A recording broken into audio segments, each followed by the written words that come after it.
नमस्कार, मैं हूं सत्यपाल और आप देख रहे हैं CWB हिंदी न्यूज।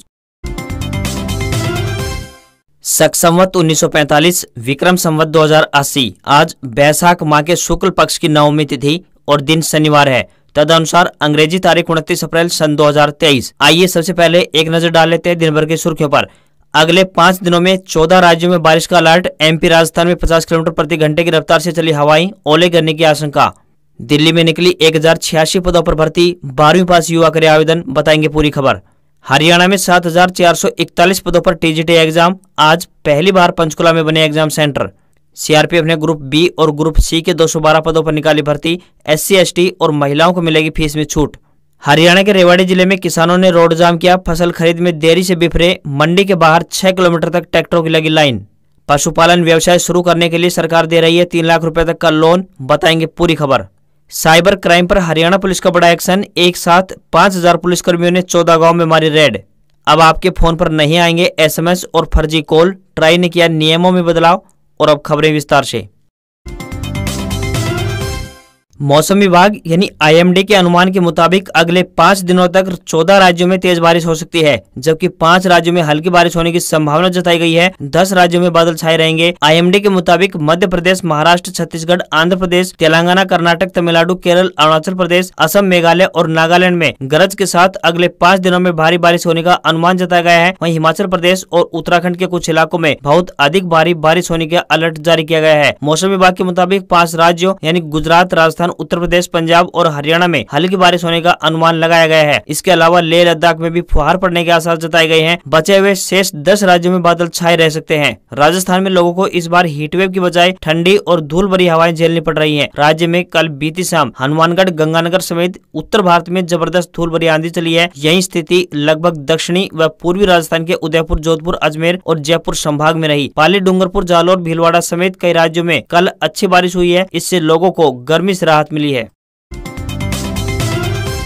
हरियाणा में कर्मचारी चयन आयोग प्रशिक्षित स्नातक शिक्षक यानी TGT की परीक्षा 29 और 30 अप्रैल को आयोजित की जाएगी। पहली बार प्रदेश के विभिन्न जिलों के बजाय केवल पंचकुला में ही परीक्षा केंद्र बनाए गए हैं। आयोग की ओर से 2 दिन पहले ही TGT अभ्यर्थियों के लिए एडमिट कार्ड अपलोड कर दिए गए हैं। 7441 पदों के लिए करीब 40,000 युवाओं ने आवेदन किया है। ये पद संयुक्त पात्रता परीक्षा यानी CET के दायरे से बाहर के हैं। आयोग की तरफ से इस बार 8 चरणों में परीक्षा कराई जा रही है। 29 यानी आज व कल 30 अप्रैल को सुबह व शाम की सत्र में परीक्षा आयोजित की जाएगी। इसी प्रकार 13 व 14 मई को 2 सत्रों में परीक्षा का आयोजन किया जाएगा। ऐसे में यह माना जा रहा है कि दूर दराज से आने वाले अभ्यर्थी एक दिन पहले ही पंचकुला पहुंच जाएंगे। पंचकुला में विभिन्न संगठनों के द्वारा चलाई जा रही धर्मशालाओं में ठहरने का भी प्रबंध किया गया है।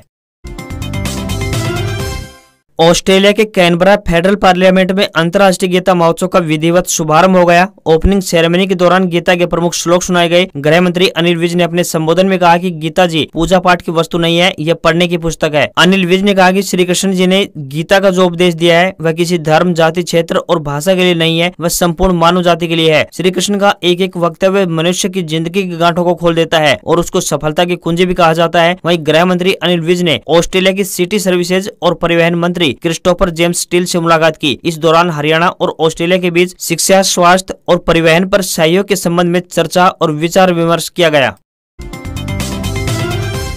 जननायक जनता पार्टी यानी JJP ने अपने संगठन का पुनर्गठन करते हुए राष्ट्रीय स्तर पर कई महत्वपूर्ण नियुक्तियां की हैं। JJP राष्ट्रीय अध्यक्ष डॉक्टर अजय सिंह चौटाला ने पार्टी के वरिष्ठ नेताओं के साथ विचार विमर्श करने के बाद राष्ट्रीय कार्यकारिणी में 33 वरिष्ठ पदाधिकारियों की नियुक्तियों की सूची जारी कर दी है। JJP ने उप मुख्यमंत्री दुष्यंत चौटाला, HPSC के पूर्व चेयरमैन डॉक्टर KC बांगड़ और वरिष्ठ नेता अनंतराम तंवर को राष्ट्रीय वरिष्ठ उपाध्यक्ष बनाया है। राष्ट्रीय उपाध्यक्ष के पद पर राज्य मंत्री अनूप धानक, विधायक ईश्वर सिंह, विधायक अमरजीत ढांडा, पूर्व मंत्री सतपाल सांगवान, पूर्व विधायक भाग्यराम, वरिष्ठ नेता रामकंवर सिंह कलवाड़ी और कुमारी फूलमती को नियुक्त किया है। रेसलिंग फेडरेशन ऑफ इंडिया यानी WFI के अध्यक्ष ब्रजभूषण शरण सिंह के खिलाफ शुक्रवार को दिल्ली के कनॉट प्लेस पुलिस स्टेशन में 2 FIR दर्ज की गई हैं। दिल्ली पुलिस ने एक नाबालिग रेसलर से यौन शोषण के मामले में ब्रजभूषण पर पॉक्सो एक्ट के तहत केस दर्ज किया है। वहीं दूसरी FIR अन्य 6 महिला रेसलर्स के यौन शोषण के आरोप में दर्ज की गई है। कोर्ट ने पुलिस से अगले शुक्रवार तक हलफनामा दायर करने को कहा है। इसमें बताना होगा कि उसमें क्या कदम उठाए गए हैं। अगली सुनवाई 17 मई को होगी। उधर दूसरी तरफ WFI अध्यक्ष ब्रजभूषण शरण सिंह ने शुक्रवार शाम न्यूज एजेंसी ANI से बातचीत में कहा कि मुझे न्यायपालिका पर पूरा भरोसा है, मैं कहीं भाग नहीं रहा हूँ, मैं अपने घर में हूँ, मैं दिल्ली पुलिस का सहयोग करूंगा, सुप्रीम कोर्ट का जो भी फैसला होगा मैं उसका पालन करूंगा। सुप्रीम कोर्ट का फैसला आने के बाद रेसलर्स ने मीडिया से भी बातचीत की। बजरंग पूनिया ने कहा कि ब्रजभूषण को तुरंत जेल में डाला जाए, जब तक उन्हें जेल में नहीं डाला जाता तब तक हम यहाँ से नहीं उठेंगे। हरियाणा के रेवाड़ी में चल रही गेहूं और सरसों की सरकारी खरीद में अधिकारियों की लापरवाही और उनकी कार्यप्रणाली पर सवाल खड़े करते हुए किसानों ने शुक्रवार को रेवाड़ी बाउल रोड जाम कर दिया। इस दौरान किसानों ने सरकार और प्रशासन के खिलाफ जमकर नारेबाजी की। किसानों ने कहा कि अन्नदाता रात भर सड़क पर सोने को मजबूर है और अधिकारी कोई सुनवाई करने को तैयार नहीं है। बता दें कि पिछले कई दिनों से रेवाड़ी जिले में गेहूं और सरसों की सरकारी खरीद चल रही है। बावल रोड स्थित बिठवाड़ा मंडी में भी किसान 24-24 घंटे लाइन में लगने को बेबस हैं। किसानों के ट्रैक्टर की लाइन अनाज मंडी से 6 किलोमीटर दूर गाँव करनावास तक लगी हुई है। किसानों का आरोप है कि मंडी में अव्यवस्था और अपने चहेते लोगों की फसल पहले खरीदने के चक्कर में किसानों को भारी परेशानी उठानी पड़ रही है। इसके साथ ही पिछले कई सालों से चली आ रही रोस्टर प्रणाली से भी फसल खरीद की प्रक्रिया में इस बार रोक दिया है। इसकी वजह से किसानों को सबसे ज्यादा परेशानी उठानी पड़ रही है। दरअसल कुछ सालों से सरकार ने नई व्यवस्था की गई थी। हर गाँव का एक रोस्टर जारी होता था जिसमें 10 से 12 गाँव के किसान एक दिन में फसल बेच सकते थे, जिसकी वजह से मंडी के बाहर किसानों की लाइनें खत्म हो गई थी। लेकिन इस बार गाँव के रोस्टर वाली प्रणाली को खत्म कर दिया गया है, जिसकी वजह से पूरे जिले के किसान एक साथ फसल बेचने को पहुंच गए।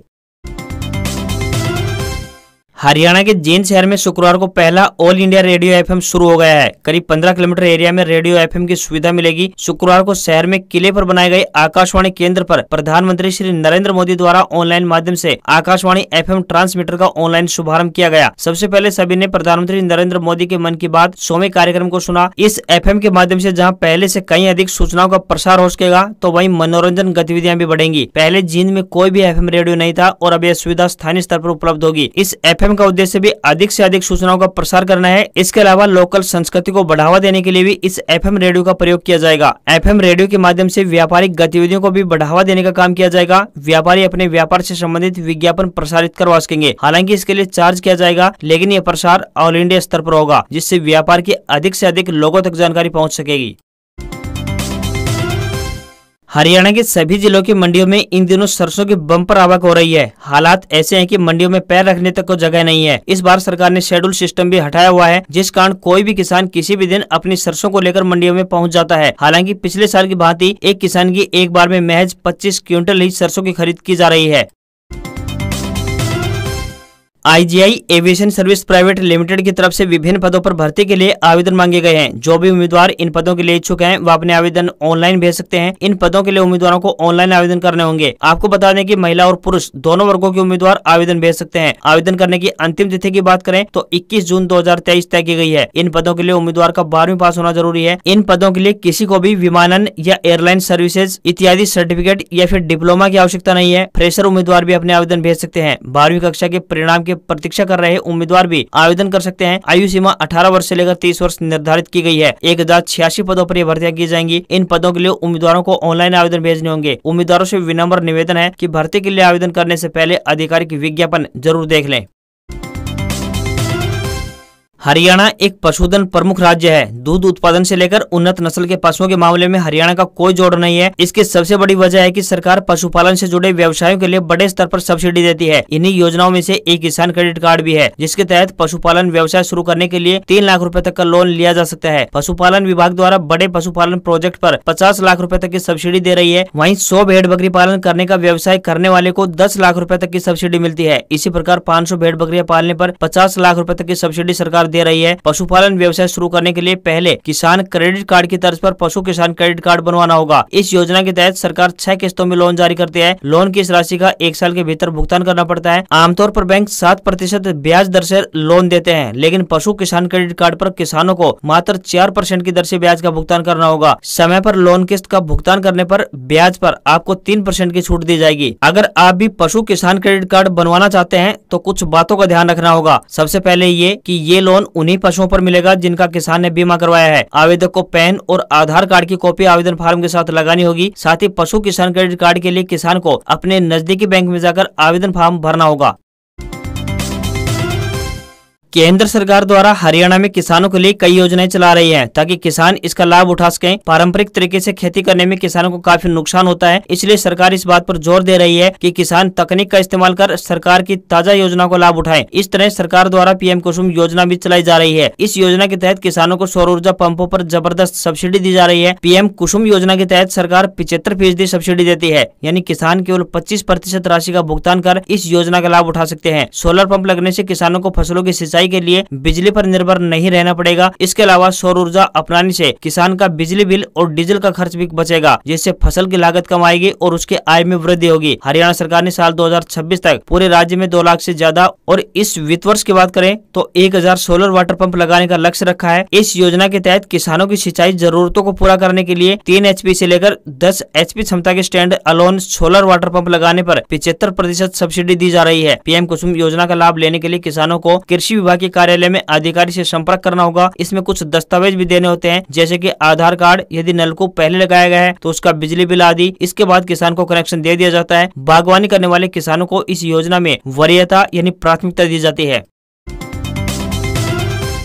फ्रॉड कॉल और SMS से होने वाली परेशानी से परमानेंट छुटकारा दिलाने के लिए telecom regulatory authority of India यानी ट्राई नियमों में बदलाव करने जा रही है। नए बदलाव के तहत ट्राई एक फिल्टर की व्यवस्था कर रही है, जिसके बाद 1 मई 2023 से फोन में फर्जी कॉलिंग और SMS से हमेशा के लिए निजात आपको मिल जाएगी। इसके बाद मोबाइल यूजर्स को फर्जी कॉलिंग को लेकर समस्या नहीं होगी। इस संबंध में ट्राई ने टेलीकॉम कंपनियों को आदेश जारी कर दिया है। ऐसे में टेलीकॉम कंपनियां 1 मई 2023 से फर्जी फोन कॉल और मैसेज के लिए आर्टिफिशियल इंटेलिजेंस यानी AI स्पैम फिल्टर लगा रही है। यह फिल्टर फर्जी कॉल और SMS को यूजर तक पहुंचने से रोकने का काम करेगा। साथ ही TRAI caller ID feature face करने की योजना भी बना रही है। इसमें फोन आने पर कॉल करने वाले की फोटो और नाम मोबाइल की स्क्रीन पर प्रदर्शित होगा। इस संबंध में टेलीकॉम कंपनी जियो और एयरटेल की ट्रू कॉलर ऐप से बातचीत चल रही है, लेकिन टेलीकॉम कंपनियां प्राइवेसी को लेकर कॉलर ID फीचर लागू करने से बचते हुए दिखाई दे रही हैं।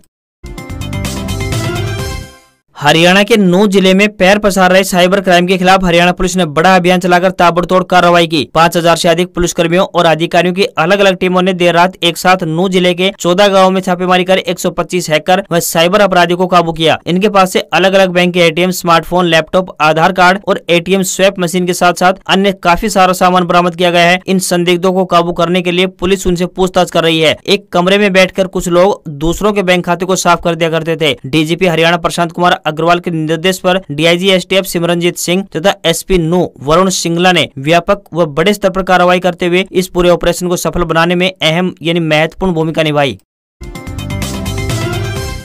कर्मचारी चयन आयोग द्वारा आयोजित की जाने वाली संयुक्त स्नातक स्तरीय यानी CGL परीक्षा 2022 के माध्यम से भरी जाने वाली वैकेंसी की संख्या को घटा दिया गया है। आयोग के द्वारा 27 अप्रैल 2023 को जारी नोटिफिकेशन के मुताबिक CGL परीक्षा 2022 के माध्यम से अब 36,012 पदों पर भर्ती होगी। इससे पहले SSC ने 7 फरवरी 2023 को CGL 2022 के लिए 37,409 वैकेंसी की घोषणा की थी। इस तरह तकरीबन 1400 पदों को SSC ने CGL परीक्षा 2022 से कम कर दिया है। कर्मचारी चयन आयोग ने CGL परीक्षा 2023 के लिए फाइनल वैकेंसी की घोषणा के साथ ही उम्मीदवारों से उनके मनपसंद पद की डिटेल्स भी मांगी है। उम्मीदवारों को फाइनल वैकेंसी की संख्या में से अपने मनपसंद विभाग और पद का चुनाव करते हुए इस फॉर्म में ऑनलाइन भरना होगा। आयोग की वेबसाइट ssc.nic.in पर विजिट किया जा सकता है।